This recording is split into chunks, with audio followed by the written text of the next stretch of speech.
What's up, y'all? Reezon back once again, and I'm here to do a video game review on a GameCube title, which also came out on PS2 and on the original Xbox. It's a game that my dog Mercury requested a long time ago. I'm sorry I ain't got to it, man, but here I am, man. Long overdue.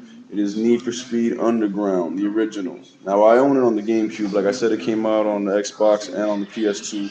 Now, while it came out across all three platforms, I will say that the Xbox and the GameCube, I feel, are the superior titles. Um, no, I don't want to say superior titles because graphics ain't everything, but in the graphical front, they were superior. The PS2, it's well documented, it is not as powerful as the GameCube or the Xbox. So that's just a little side note. But man, this is the first title from Need for Speed that like I said, the first title in the Underground series, and it's much more significant than just the first title in the series. It's the first title that really adopted this underground street racing vibe that we see in the Fast and Furious movies. Before this, Need for Speed was just an arcade racer.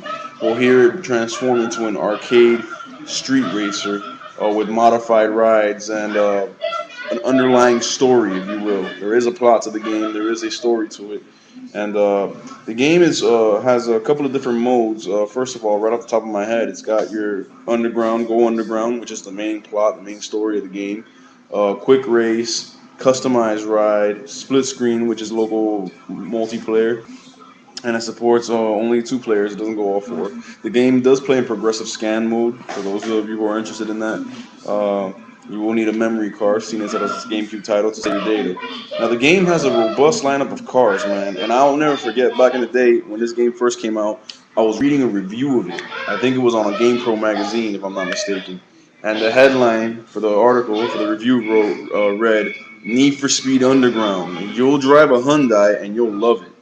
And that's funny because this game came out and it was very hip and it was very smart. EA was very smart to include cars that were hot at the time. And Hyundai had just made the Tiburon with a sleek new look, a little bit more horsepower than it used to. I think it was at 180 horses or something like that. That's nothing big, But back then, the Tiburon was like 90 horses or something like that when it first came out. So but yeah, man, they had the Hyundai Tiburon. They had all your Civics, your 350Zs, your Supras, your Skylines, all these mod cars that you could mod up. Um, Whether it had my favorite car, which is a Mustang, I do not believe it did. I know later versions, Need for Speed Underground 2 did, and Most Wanted did, but this one did not. That's just a little side note for Mustang and muscle car enthusiasts such as myself. But yeah, man, it had a robust lineup of cars, man. And it had some pretty good customization. You can customize the rides with paint jobs, different type of paints. Gloss, metallic, chrome, matte. You can customize the rims. You can put vinyls on them, decals, stuff like that, and really customize your ride to make it your ride. You know what I'm saying? So that was the first time Need for Speed had really gone in that direction. So that was really significant. Um, Man, it's a great action, racing game.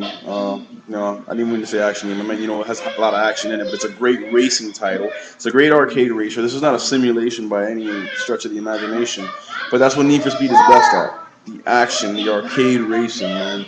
And when they mixed it with the world of underground street racing, that's what really took this franchise, Need for Speed, to a whole new level.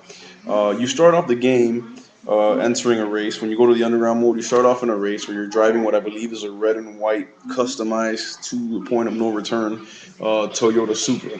And you need to win the race to prove that you belong and that you can hang with these dudes. Once you do that, you get introduced to the main female character. Her name escapes me right now, but she's the one that helps you out throughout the whole game. She starts asking questions, like which one of these is your ride, and then that's when you get to the selection of the first three or four cars that are available in the game. All week rides, you got to pick one, and that's how you start your profile, your driver profile. You got between a Honda Civic, a Volkswagen hatchback, I think a Mazda RX-7, if I'm not mistaken, something like that. A couple of week rides there, and then you build up from there. But like I said, man, just a great racing title. You got NOS, so, as far as you're customizing your ride and all that, engine upgrade, suspension, tires, all that. But you also got NOS, nitrous, and that this game has an incredible sense of speed. On the GameCube, it's the B button, the little red button. You bust that button off, when you want to spray, and if provided you have NOS in your car's customization, you will blast off, man. And the effects are really cool because the lights, the tail lights, they blur out, and everything around you blurs. It just starts going mad fast. Really gives you a good sense of speed, an exaggerated sense of speed, like in a lot of these movies, like in the Fast and the Furious movies. Um, Not much more I can say about the title, man. Oh, yeah, there is more I can say. The types of races involved. Okay, you got circuit races, which involve a number of laps around this track or the city. You've got sprints.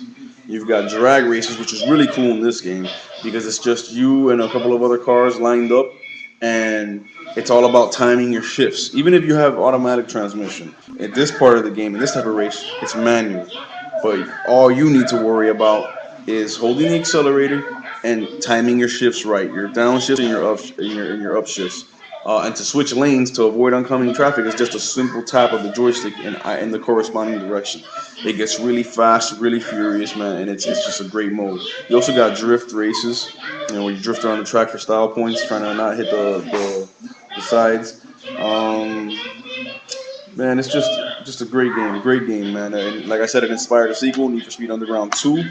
It inspired. I don't think there's a third one, but I know that after that came Need for Speed Most Wanted, which was like the culmination of all the underground games, and that was the best one. I have that one on the original Xbox.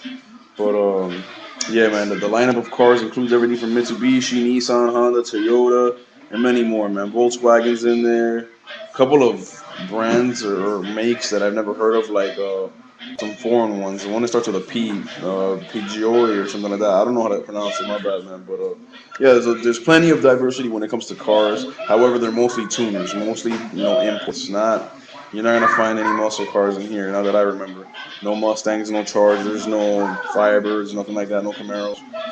Which that is a letdown for me. But I understand why, because it was trying to cater to that Fast and Furious crowd, from around the first movie.